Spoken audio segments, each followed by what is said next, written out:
Hello, story lovers. I'm Laurel McHargue, and you're visiting with Alligator Preserves. In today's episode, I'm going to introduce you to Sara Potecha, author of a new book, West Point Woman, How Character is Created and Leadership is Learned. And Sara is also my classmate from West Point class of 1983. So don't go away.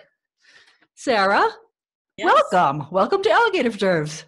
Thank you so much, Laurel. I'm delighted to be here. Well, I'm delighted that you're here too. Would you please introduce yourself, as only you can do best, to our listeners and viewers?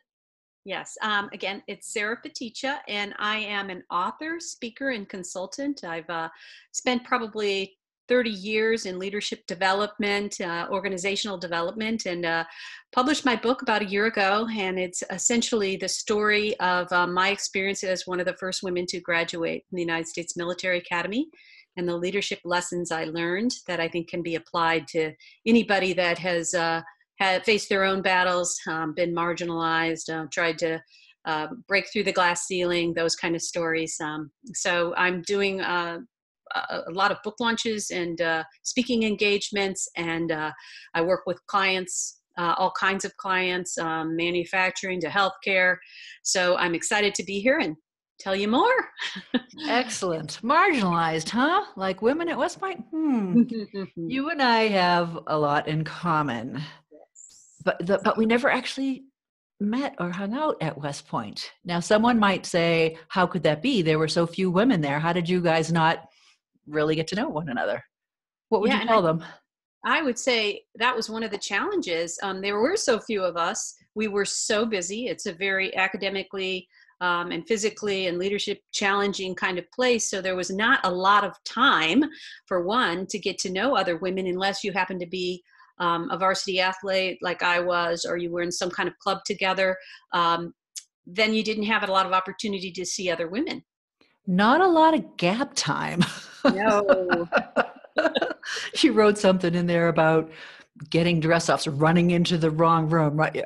Oh my goodness. You have so many stories in your book, and we'll get to your book in a little bit, but I wanted to talk a little bit about West Point and our experiences. Yeah. Why did you decide that you wanted to be included in the fourth class that had women in it? Well, it's kind of how I was raised.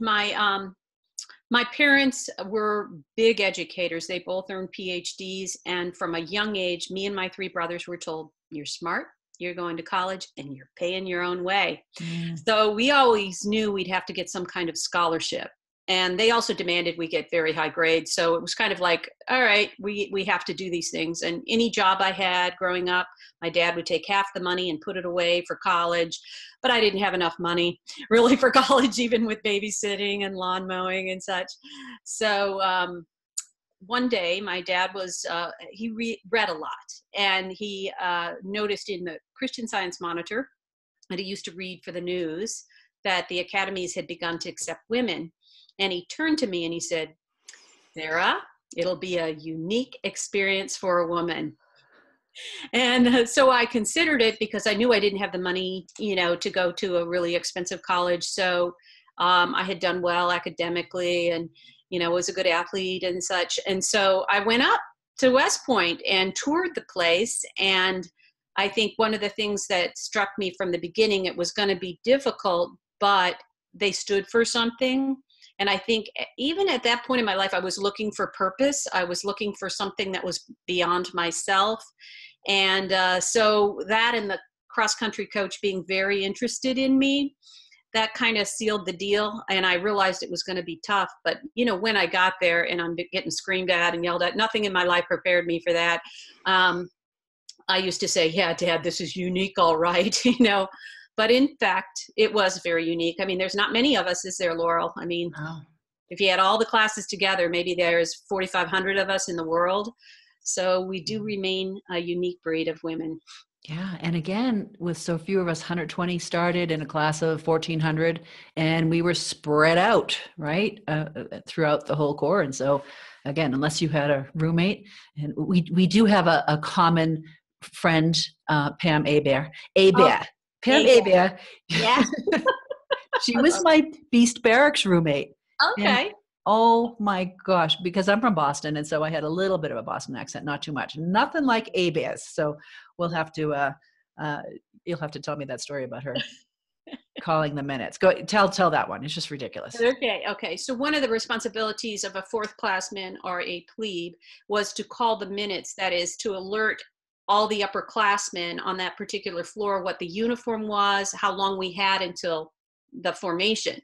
And so you might say, sir, there are 5 minutes until dinner formation. The uniform is white over gray with sabers. However, our friend and my roommate as a beanhead or a fourth classman was Pam Abear from New Hampshire.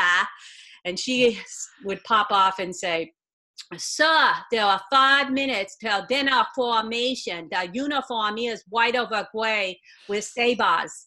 And of course, that just brought all kinds of attention from the upperclassmen, and then they'd have her say it over and over because they loved her accent. And we'd be back in the room laughing, and she just, what I admired about her is it didn't matter. She was going to be proud of her New England roots, and she was going to need that, to get through a place like West Point. And then, she's a successful business owner now. But I'll never forget that. I mean, we're laughing because it was a stressful time, as you remember, yes. Calling minutes, because they could ask us anything at that time or look at our uniform and find some kind of discrepancy. So she was funny. Right. And during Beast Barracks, when we first got all our uniforms and we had to dump them all out, and then we had our squad leader teach us how to fold everything and where everything went. She was with me then when our squad leader, Tom Austin, whom I've met recently with his wife. He lives in Colorado, and had an interesting meeting with him.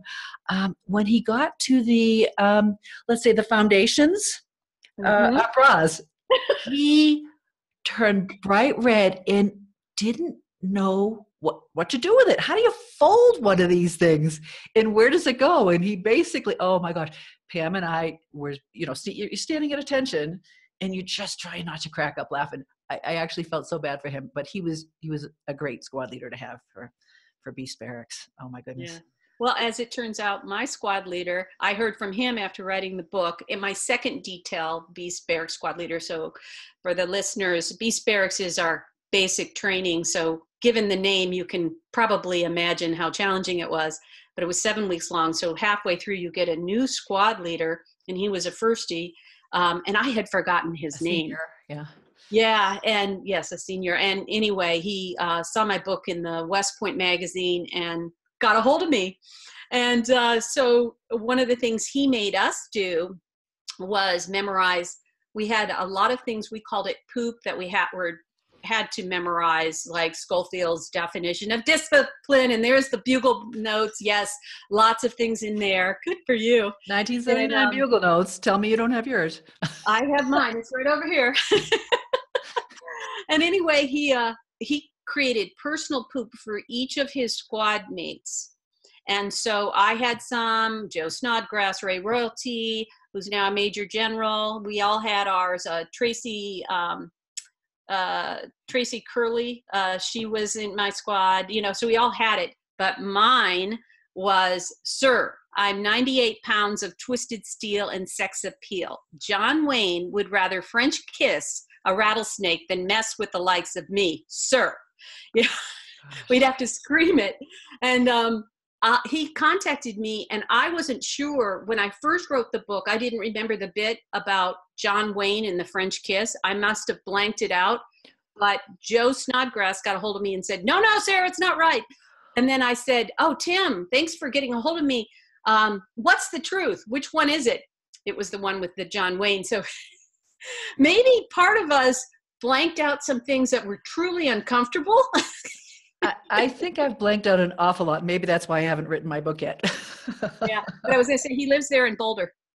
Oh, okay. Yeah. All right. Yeah. You mentioned that you were an enigma in your own family, and I could certainly relate to that. Tell me about that. Like, how did your parents feel about your decision to go to West Point? Obviously, your father brought it up.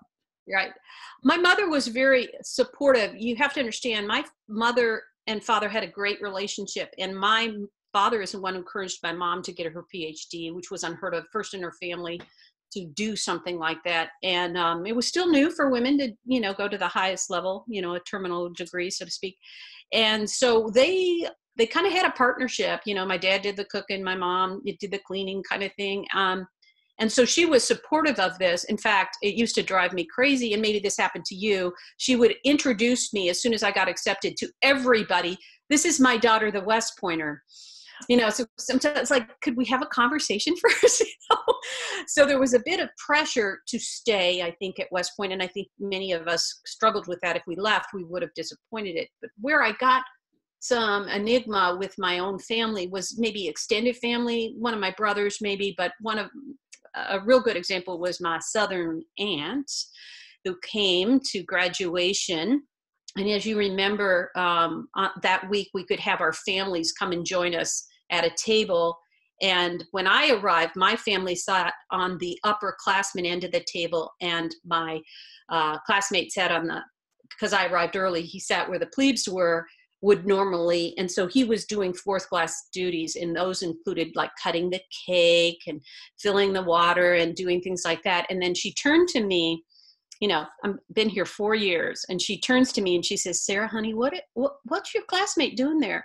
Because he was cutting the cake. And I tried to explain, this is what we do. And she just shook her head and she says, "Honey, that's woman's work." Oh, how do you respond to that? I was flabbergasted. I was stunned. She hadn't put it together that I'm kind of doing something here, you know, and, you know, she didn't have any clue of what this was about, what we were trying to do as women. And so you had those kind of awkward moments where you had to be gracious because they're here to see your graduation. But at the same time, you're like, do you have any idea what I've been through? Do you have any idea what West Point is and what the mission is? And doesn't it surprise you sometimes how few people really understand the academies? Absolutely. Now that I have been speaking and giving a lot of keynotes, I see this repeatedly. People are amazed at the story and amazed that we went through some of it, and they had no idea that there's still people that don't even understand that women are in the military. Okay, so you have, you know, that side, and then you have people that don't understand what we went through, and they appreciate it, and it gives them then a greater appreciation for people who serve. And I think it's a great message for women because it's still a great option for women to consider, you know, serving their country in that way. And yeah, so I've had some people that like, what they find is that they can relate to my story because they've had their own struggles. Mm-hmm. And so it still resonates, but they're still surprised about some of the stuff we went through. Right. Well, like your father, my father also highly encouraged me. My mom was a secretary at the high school, and someone from West Point called to get some boy's transcript. And it was during a time when the guidance counselors went in, and she said, "Oh, I have two daughters still in school." And the man asked, "Well, where do they go to school?" And she said, "Well, one of my daughters is at Smith College, where I was attending at the time, and the other's still in high school." And he said, "Smith's a good prep school for West Point." Now, my mother shared this story at dinner thinking it was hilarious. And at the time, they didn't know that I was thinking about leaving because, again, as you mentioned, I was the fourth of five girls. Dad had dipped into his retirement savings to send me to Smith for that first year and said would figure out the second. You know, I ended up going back for the first semester, second year. But during that time is when I started applying to West Point. And my dad was thrilled when I said it. You know, he was a World War II veteran, never talked to us girls about war or service or any of that stuff. So it's not like I grew up with this, I want to serve my country. It's not like it wasn't that, but it grew into that kind of thing where it's like, this will be the biggest challenge of my life. I'm not being challenged where I am. And I get to serve my country. I get to do something, as you mentioned, bigger than myself, which at the time I didn't even know what that meant. Yes. Right. Yeah. Right. My mom was not as enthusiastic, though she was proud. I think she was concerned that I'd never have a family. So, yeah. Did you ever think about quitting while you were there? All the time. The first 2 years. Ridiculous question, right? Yeah. Yes. And then I was like, there was pressure not to. Sometimes I would look at the people that had, you know, they said, "It's just not for me. I'm going to quit." And I'm like, how do they do that? To be quite completely transparent. But I liked some of it. I liked knowing that I've been tested in a way I never would have at a traditional college. And that kind of kept me going. When I really considered it was when I dated an upperclassman, but he sent me a Dear Jane letter, so that kind of ended that from Ranger School. So silly then I was like, man. okay, because there was a little pressure from him. You're not happy there, you should leave. But I was like, I'm not going to be a little wife kind, and that kind of ended that relationship. And that's when I made the commitment. I'm not doing it for my parents. I'm not doing it for anyone. I'm doing it to complete something I started. So that was about, at the very last time where you could say, no, I'm not going to stay, and he wouldn't incur some kind of military obligation. I had really made the commitment that summer before cow year. So it wasn't your first butchering at the barbershop that made you want to quit? Oh, I wanted to quit. Yes. I wanted to quit that first day. In fact, do you remember that parade? It's amazing that they take us, get us in uniform, teach us how to march. And then we put on a parade for our parents. And there was part of me in that parade was like, oh, if I could just bolt and go see my parents, I could get out of here. But of course, I was too intimidated by that time to move. So there were, many times that I really thought about leaving, but the real time I really considered it is that summer before cow year, our third year, where we would then incur obligation. But I made the right choice for me. I'm glad to hear that, because some of our classmates don't feel that way. For me, it was second semester, sophomore year. And it was a Saturday morning. I remember sitting bolt upright in bed, and I actually had applications out to University of North Carolina, Chapel Hill. I figured I'd go into journalism. I always loved English and writing and all that. And I sat up and I thought, wow, I've been focusing on the wrong thing. I've been focusing on all the hard things, all the difficult things, all the ridiculous things every day, because it's so easy to see the bad, right? It's so easy to see and focus on the challenges. And it dawned on me that I had to change my own perception and find something in each day that was good. And remember the initial reasons for my wanting to go there, which was the complete challenge: physical, mental, emotional, academic, the whole bit. And again, it was kind of like I didn't want to let myself down at that point. Yeah. So then I just decided, I have to do this. Come hell or high water, I'm going to do this. We had an interesting, similar experience too with English teachers, which I think is hilarious. So tell me about your English teacher. All right. So you remember in basic training, they had us take those tests. I think they were assessment tests to place us.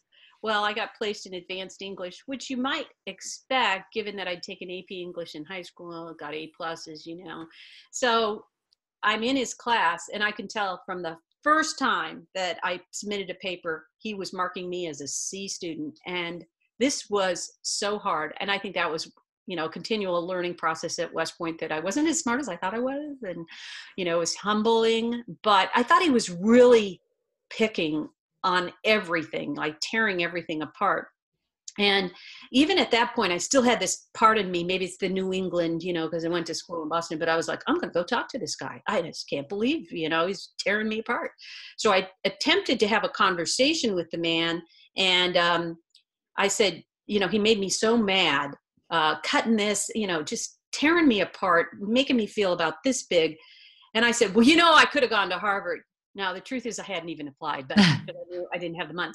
But you could have. This thing when he said, look at your test scores. You barely made it into advanced English. And as though I'm lucky to be there and I better shut up, And so that was the end of that. And imagine my disappointment when I had the same man for philosophy the next semester. Yeah. I worked hard, but I was always B-, C. I was an English major at Smith, and then went, and I could have taken advanced, but I didn't want to, because I figured I'm going to take as the easy courses that I can because of our academic load, and I wasn't strong on the maths and sciences, but I was getting D's and F's on my papers, and I'm pretty much sure that the teacher did not want women there. And we had that with some of our classmates and with some of our instructors. That was very disconcerting.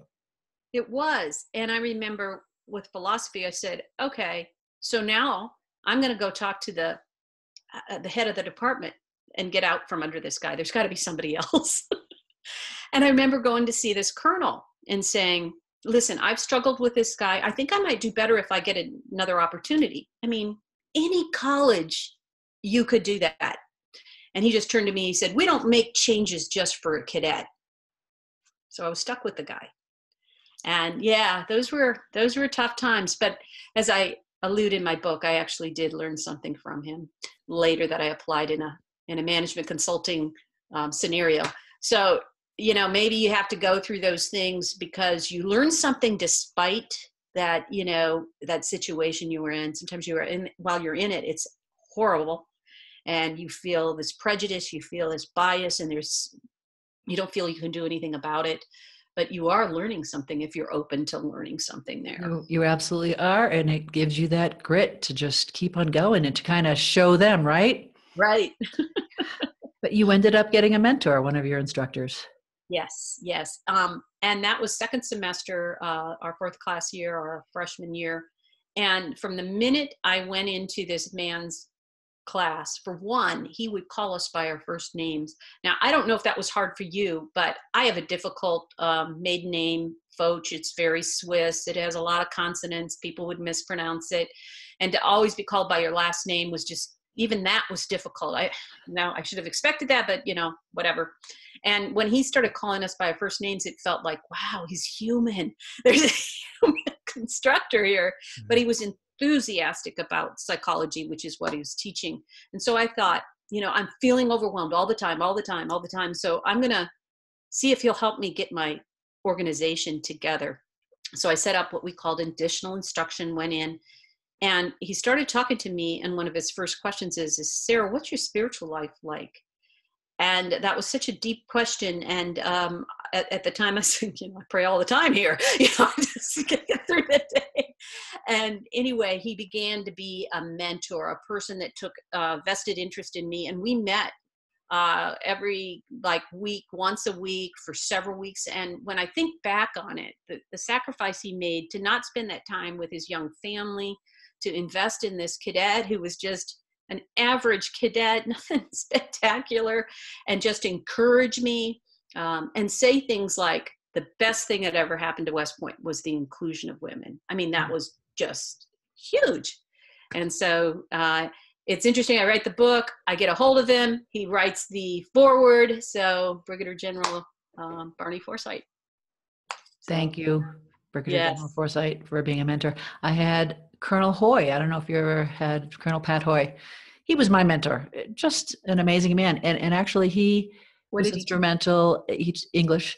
And he was instrumental in helping me figure out how to stay. And he told me one day when I was struggling with the decision, he said, if you have to change who you are inside in order to stay here, you have no choice but to leave. Wow. Yeah, that was like a wow. And so, I mean, talk about having to think about that, right? Do I have to change who I am inside to stay here? And you have to play games, right? I mean, a lot of what we did was playing the game, following the rules, memorizing stupid stuff because that's what you had to do. I can still recite the definition of leather. Can you? I could do it completely right. Oh my gosh. Serve the fresh skin of an animal clean and divested of all hair, fat, and other extraneous matter. Be immersed in a dilute solution of tannic acid. A chemical combination ensues. The gelatinous tissue of the skin is converted into a non-putrescible substance, impervious to and insoluble in water. This, sir or ma'am, is leather. And why do I still remember that? But I don't think you do it yet. part of the game, right? And you can take this into the corporate world too. I mean, it's not that we're actors in different roles, right? Yes. Right. And I think for women, sometimes what we did is we acted a way to be accepted. And sometimes we weren't thinking about the other women that were coming up behind us. And I certainly saw that to an extent with some of the upper class women that I had a relationship with. Others were great. So there was this mix. but I think sometimes we were so focused on our own pain, our own ability to survive and get through stuff, that we weren't thinking about the women that were behind us and encouraging them on my cross country team, of course, but I was thinking about the ones in my company. Did I really invest in them like I could have? Probably not.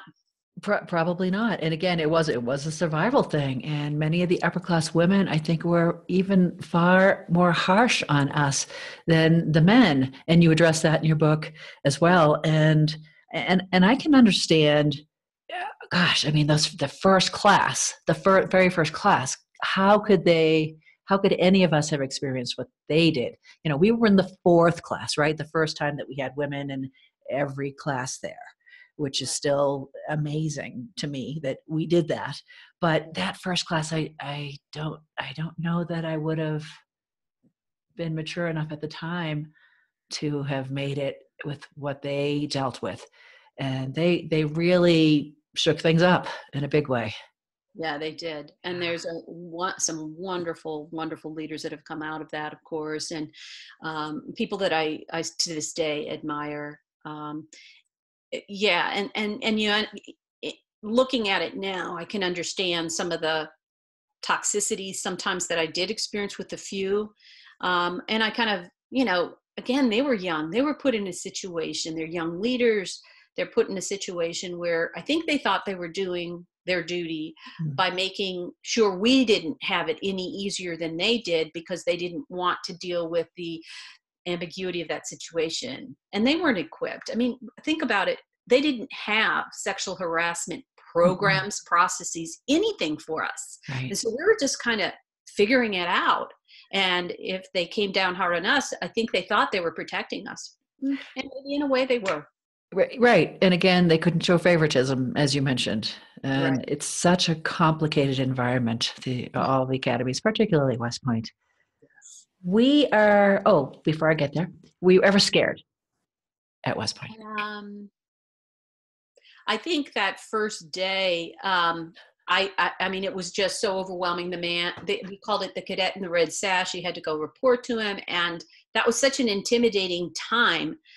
That's when I wondered, what have I gotten myself into? And am I going to be able to stand here? And I deplored myself for breaking down in tears a couple times.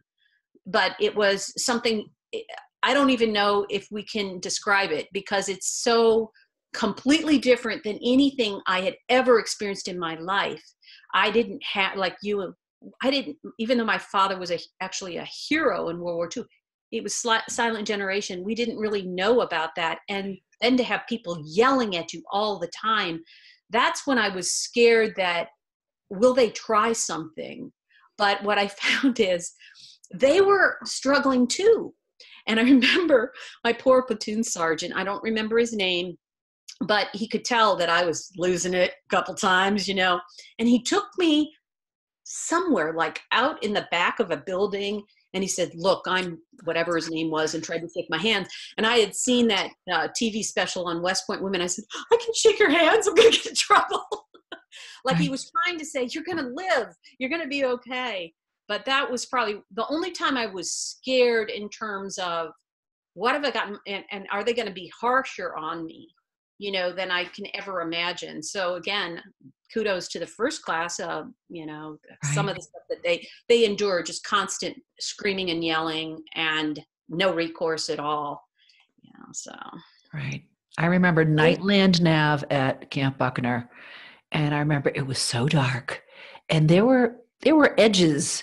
And in my mind, I could have fallen off a cliff and died, and no one would have found me. I remember actually feeling a little bit of fear. And I think a lot of the training that we went through puts you in that position where you physically have this fear response, but you got to get through it, right? I mean, the combat swimming, the indoor obstacle course. There are so many physical things that we do that are just thrilling and could stop a person jumping off the 30-foot tower, you know, all those things. I think because I grew up in an athletic family and had brothers, and I had done stuff like Outward Bound.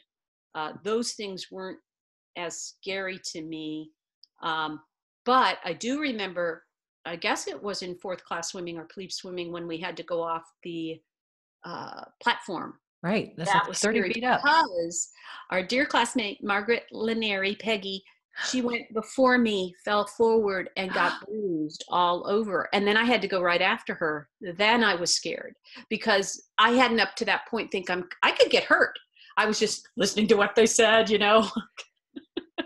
So yes, that's true. Yeah, And that one. yeah, that 34 tower, very scary, kind of like airborne school, right? You're standing Yeah. in the door of an open aircraft way up in the air, and they tell you to jump, and it's not your body's initial inclination to do that. Right. That's true. That's true. Yeah. Yeah. And I'll Crazy. tell a story about airborne school. I had actually graduated, so I was a second lieutenant when I went, which was a bad thing because they pick on second lieutenants.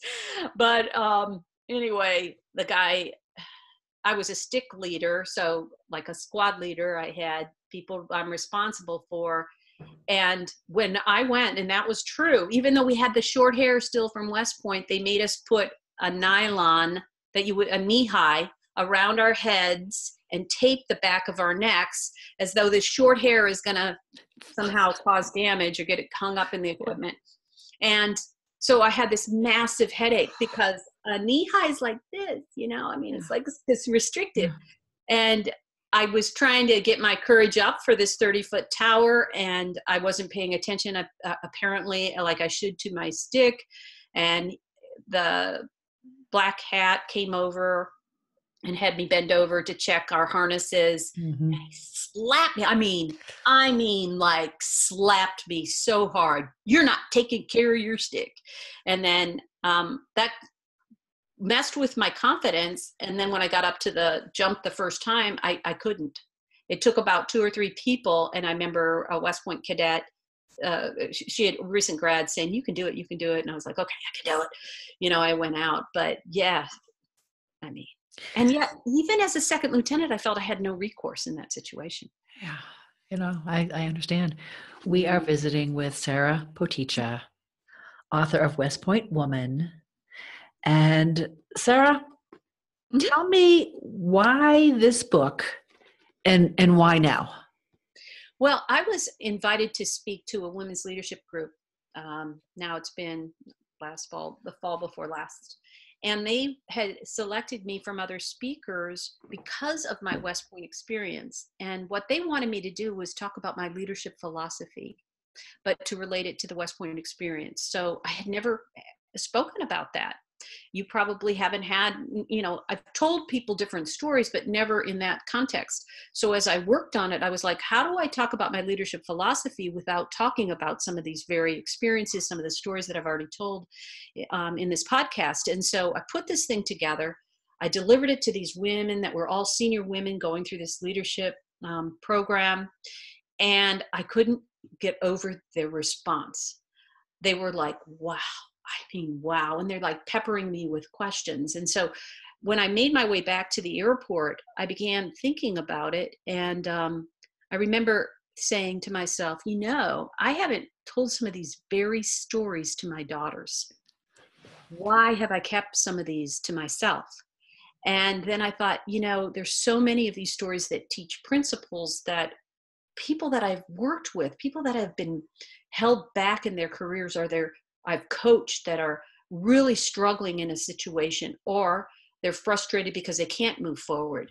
I could teach these principles. So it kind of laid the foundation. Let's write a book that tells stories. I've been in leadership development and learning and development for so long that I know that people remember stories a lot longer than giving a principle or a tenet. And so I love to still tell stories. So as it turned out, I met a coach and book coach rather, and she told me just start writing. And I'm telling you, Laurel, the stories just came out. And then it was pretty simple because I've written all kinds of leadership stuff for other people. Mm-hmm. So I know how to put together how to apply it. That was the easy part. So I just wrote a series of stories, and then I would unearth these principles that are, they're universal principles that we were kind of taught at the academy, but giving them such a sense that people can then apply them to your lives. That's, I think, is what my book attempts to do. And I think it's right because there's a lot of dialogue about women in the workforce now and some of the things that have gone on. But I think people need tools. They need a way to navigate things that seem like there's conflict in the workplace, or I can't get ahead, or I'm struggling with managing a lot of life circumstances and working.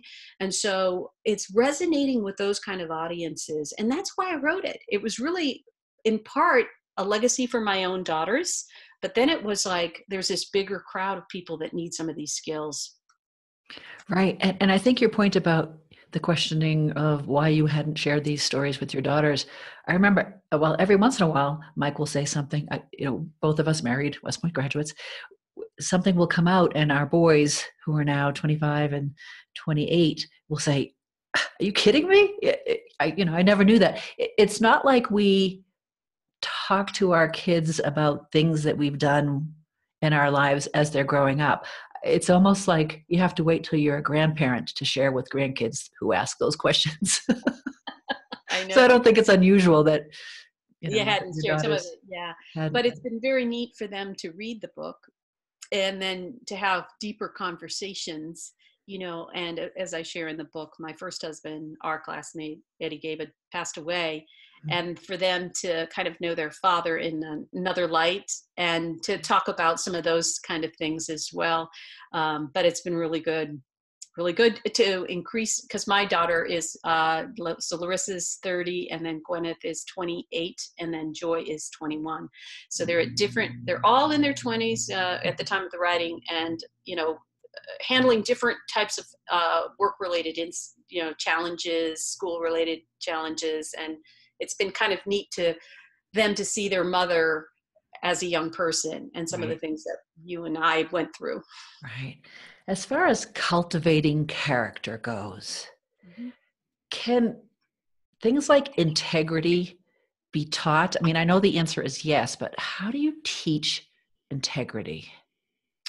Well, I think in terms of like if we talk about our children, modeling that, showing my children that, when I do an expense report, I report what is accurate. When we were leaders in the Army, it came down to not falsifying any kind of documentation. I was an ordnance officer, a logistician, and so there was often reporting that we would do on the readiness of and where they were in terms of their repairs, the readiness of vehicles. And I wasn't going to, doctor that. And I think when you lay a pattern for your life and you're consistent in doing those kind of things, people know it. They know that you're trustworthy. They can count on your word. And I think that was something that was cultivated, in my upbringing, but also really certainly at West Point. And so I think we teach it by modeling it, by expecting it of others, to hold people accountable. I mean, if my kids really want to disappoint me, tell me an untruth. They knew we don't do that in our family. Consequences, the idea of consequences. There were, yeah. And so I think in the workplace, they really do look at leadership. I talk about a leadership shadow, and if they're squirrely at the top, it's going to eventually come down. You see this happen all the time. But I've also seen leaders that have talked about, I've had these challenges, integrity issues in my past, but this is how I handled them. And I thought that was a great way to, for him, this in one executive that I used to coach, would share that with his folks to say, it's not that I'm not tested. It's not that I don't have moral dilemmas, but I always choose this right path because I want to have less to explain in the long run. And then by teaching that, he models it. And I think people absorb it that way. And you're right. And there were consequences if anybody under him did anything shady. They were going to lose their jobs. And I think of the 4 responses that we had as fourth classmen, as plebes, and one of them is no excuse, sir. No excuse, ma'am. Right. I think that's such a powerful phrase to be able to say, and kind of like you're saying, I mean, it stops with you, right? Why did you mess up? No excuse. I should have done it. You can come up with a million excuses, but no one wants to hear a million excuses. Right. They that want you personal to, accountability, I am accountable, and being able to say that and really own it. I think that's the point, and what they were teaching us, even at a right, young age. right. I mean, you got so many great chapters in your book, and I especially like the parts about humor, right? Because, okay, and again, so many funny things happen, and you have to chuckle and you have to keep that in mind. And encouragement, helping your classmates.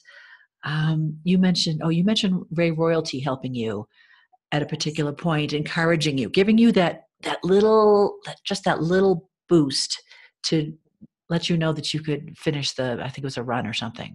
Right.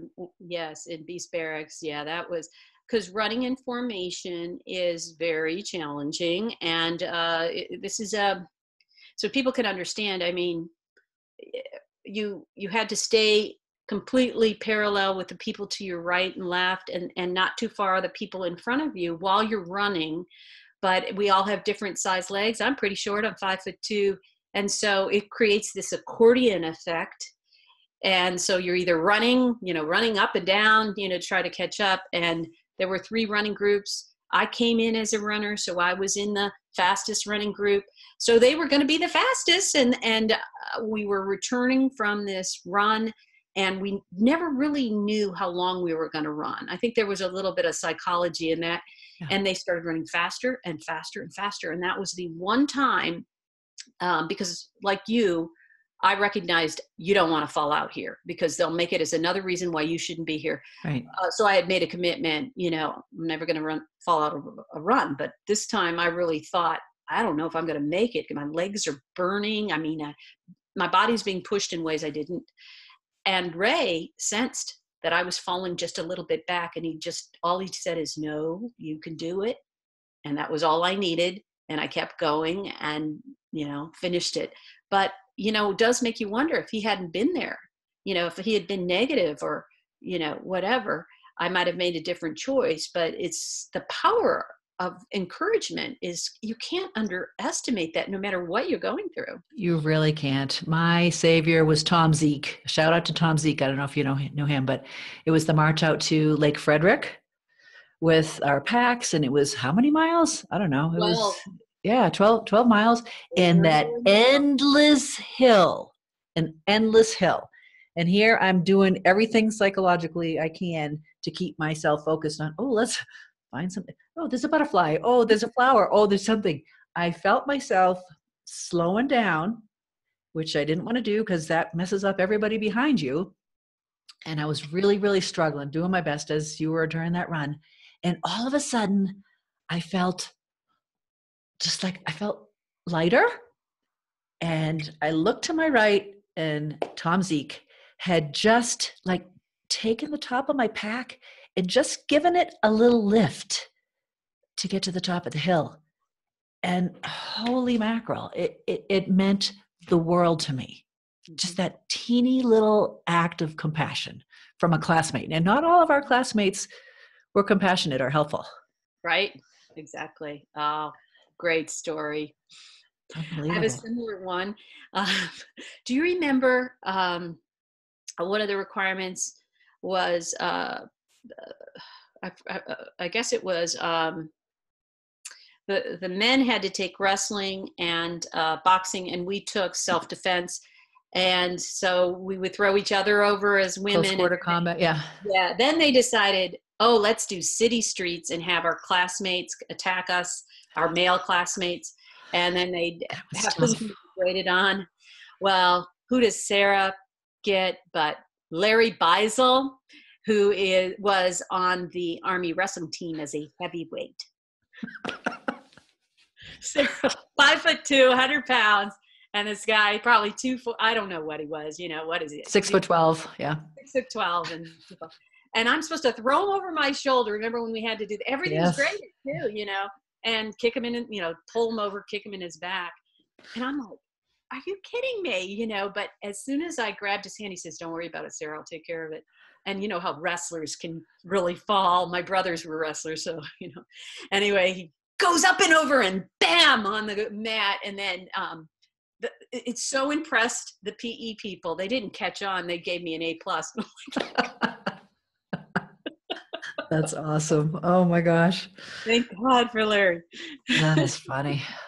So let's see, one of your other, you talk about humility, which I think is an amazing,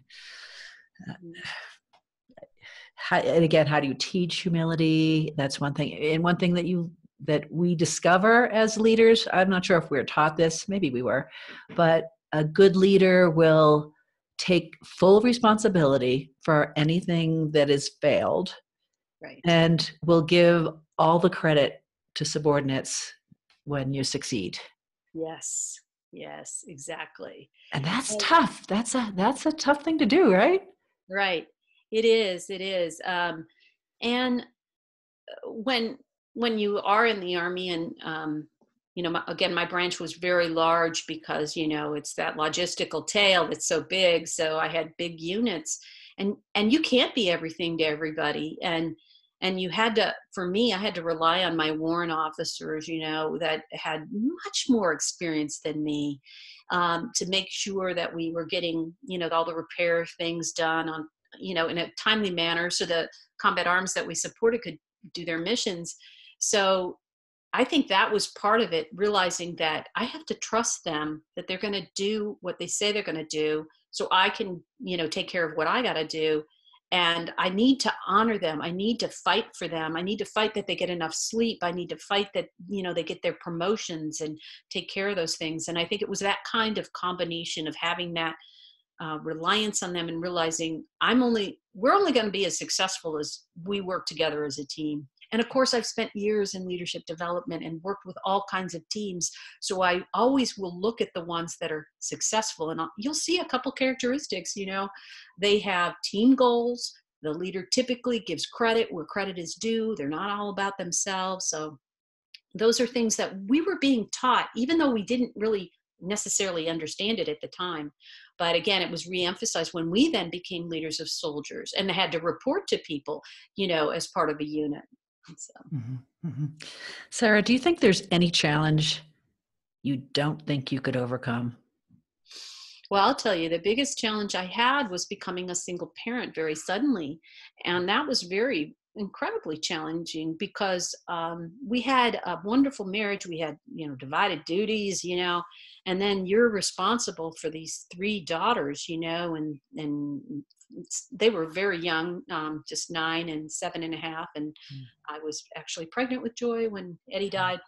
So then I have to raise a child without a father. And those are all challenging things. But I came from a place of faith, in God. And that was a real component of my survival through those times.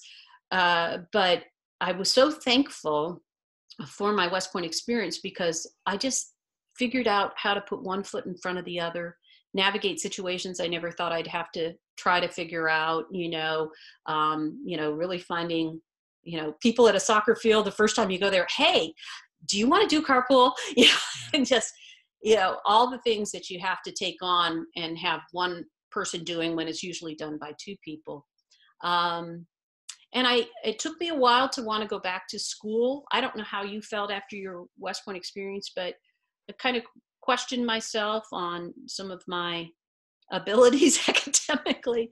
But when I decided to go back and get my master's, I loved it and did incredibly well. So, I guess that was a time where I struggled with myself to, my grades weren't great. So it was going to be hard to get into a master's program, but I found I was able to. So some of those things were a little challenging. So I can't imagine that there would be any challenge you wouldn't be able to overcome, I guess is where I was going with that. Or I've reinvented myself a couple times. And yes. I think, women have to do that. I think we all do because our children get older and many of us, choose to stay with our children, stop working and then we re-enter the workforce, or maybe we work while they're young and then we, go and do something different, go out into management consulting. I was just having breakfast with a very experienced top-level management consultant, only with, C-level people. And she's trying to go from, okay, how do I downshift now in my life? And I was like, yeah, that's a good question. I think the hardest transition I had was going from being active duty Army to being a stay-at-home mom. I did 9 years active duty, and by the way, I was thrilled to go back to grad school for English when the time came. And Isn't that great? And then oh you my gosh, considering the background. I mean, oh, it's just so beautiful about your story, Laura. it's unique. But so 9 years active duty, went back to West Point to actually teach in the English department. Got there early. My husband. Mike was already there. He was department with a heart. He was teaching in the physical education department, which is kind of funny because he was a rock in swimming and he had to teach swimming. And the rock, no body fat. He could have a lungs full of air and still sink to the bottom of the pool. I mean, that was a little bit ironic. He ended up with that. But I ended up, that this was in 1992, and our oldest son, Nick, who was born the first week of second semester of grad school. I just missed a week of school because my parents came down to help us for a couple months, which was amazing. But at the time, he was just like, he was one, he was so cute. And I was thinking, again, as women, I loved being in the Army, 9 years in the Transportation Corps, loved it, loved being in charge. But there was this little guy, and I didn't want to give up that experience. So it was a tough decision. They were drawing down the Army in 92. So I resigned. And then I did, like you did, I did Military Academy Liaison Officer for 3 years. Reserve time. But that hardest point was, there I was, a resigned Army captain at West Point, pushing my son on a swing, seeing my classmates go by in uniform, thinking I should be doing something in my head because that's what I did for so long. And then a matter of focus, right? Looking at my child and saying, this is what I'm to be doing right now. So I really feel like I've had the best of both worlds. I had the military career. I got to be a mom for a while. Then when the kids were older, I got to teach in public education, and now I'm an author.